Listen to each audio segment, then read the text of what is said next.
नासिक से मुंबई घर लौटते समय अनिल की मुलाकात एक ऐसे साइकोपैथ होटल मालिक से होती है जिसकी उसने कभी कल्पना भी नहीं की थी। तो ये है अनिल। अनिल एक फोटोग्राफर है और नासिक से मुंबई लौट रहा है। लौटते समय जब अंधेरा होने लगता है तब वो गुड हेल्थ नाम की एक होटल में रुक जाता है। उस होटल के बाहर कुछ गाड़ियां ऐसे खड़ी हुई होती हैं मानो काफी सालों से वो वहीं पर खड़ी हो। अनिल होटल में जाता है तब देखता है कि पूरी होटल खाली है और रिसेप्शन एरिया में भी कोई नहीं होता है। तभी उस होटल का मालिक आकर अनिल को एक रात के लिए कमरा दे देता है। मालिक जब अनिल का सामान उठाने जाता है तब अनिल उनके स्टाफ के बारे में पूछता है और मालिक बताता है कि पूरे होटल का काम वो अकेले ही करते हैं। रिसेप्शन एरिया में नो स्मोकिंग का बोर्ड लगा होता है। लॉबी एरिया में भी नो स्मोकिंग बोर्ड लगा होता है। अनिल को ये देखकर थोड़ा अजीब सा लगता है, लेकिन उसे ताज्जुब तब होता है जब नो स्मोकिंग का बोर्ड उसके रूम में भी लगा होता है। उस बोर्ड के बारे में अनिल जब मालिक से पूछता है तब उसे जवाब मिलता है कि जिसने भी रिसेप्शन एरिया और लॉबी एरिया के नो स्मोकिंग बोर्ड को नहीं देखा उन सब के लिए ये बोर्ड है।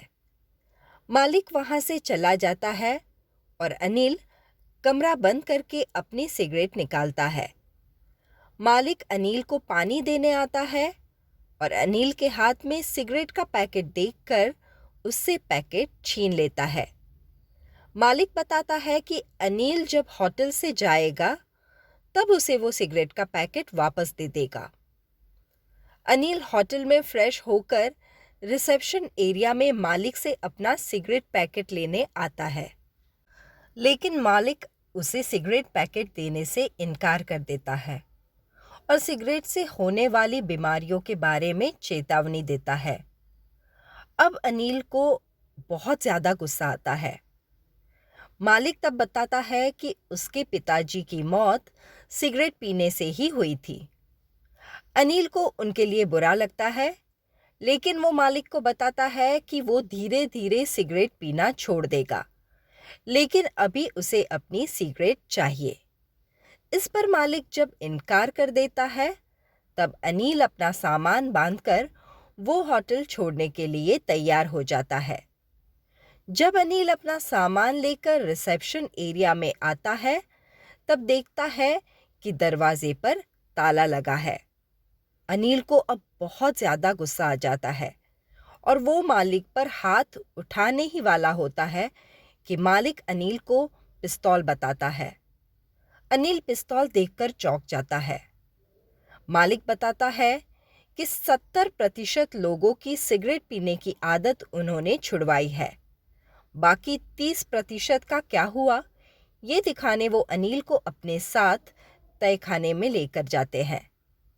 तहखाने में कुछ लाशें प्लास्टिक में रैप कर कर रखी होती हैं। मालिक बताते हैं कि ये वही लोग हैं जिनकी सिगरेट पीने की आदत नहीं छूटी।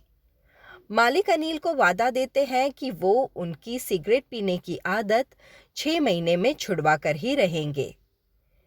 ये साइकोपैथ होटल मालिक और लाशें देखकर अनिल कुछ भी नहीं बोल पाता। अब इस बात को 6 महीने हो चुके हैं।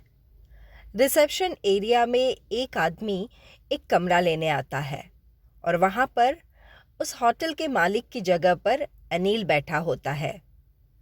जब वो आदमी सिगरेट फूंक रहा होता है तब अनिल उसे होटल में स्मोकिंग ना करने के लिए कहता है, लेकिन वो आदमी अनिल पर सिगरेट का धुआं उड़ाता है। अनिल पिस्तौल से उस आदमी को गोली मारकर उसकी हत्या कर देता है और फिर अनिल वहीं पर बैठे मालिक के साथ आराम से बैठकर कार्टून का शो देखता है। मालिक ने अनिल की सिगरेट पीने की आदत छुड़वाई या नहीं ये पता नहीं, लेकिन उसे अपनी तरह साइकोपैथ ज़रूर बना दिया। तो ये थी साइकोपैथ थ्रिलर डरना मना है की दूसरी कहानी। ऐसी ही नई पुरानी हिंदी मूवीज की कहानियों के लिए please do subscribe to my channel popcorn time with Vandana. धन्यवाद।